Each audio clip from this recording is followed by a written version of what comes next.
अस्सलाम वालेकुम वरहमतुल्लाहि वबरकातुहू। वालेकुम अस्सलाम रहमतुल्लाहि वबरकातुहू। आपका नाम?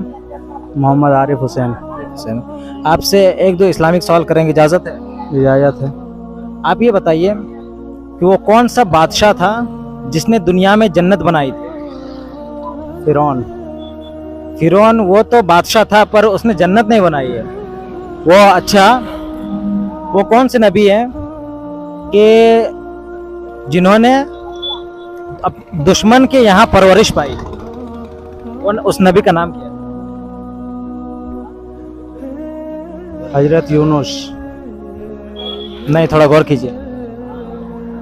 वो कौन से नबी हैं जो दुश्मन के घर में परवरिश पाई, यानी कि वहीं पे पले बड़े हुए?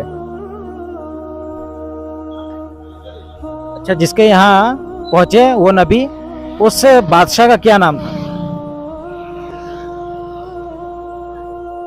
थोड़ा गौर कीजिए, अभी आप उस नाम को बोल चुके हैं। फिरौन। फिरौन के यहाँ वो नबी परवरिश पाए, और जो नबी परवरिश पाए उनका नाम बहुत मशहूर और कुरान में बहुत मर्तबा आया है। गौर करो, हमेशा हमेशा बहुत जिक्र होता है। अब बताइए। मालूम नहीं।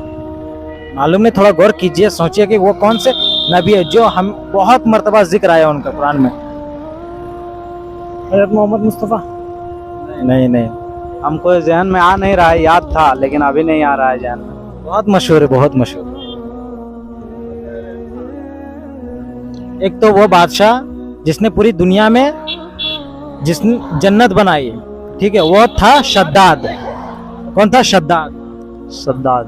और वो नबी जो दुश्मन के घर में परवरिश पाए वो हजरत मूसा अलैहिस्सलाम है। अगर आपको पता था तो कमेंट में जरूर बताएं।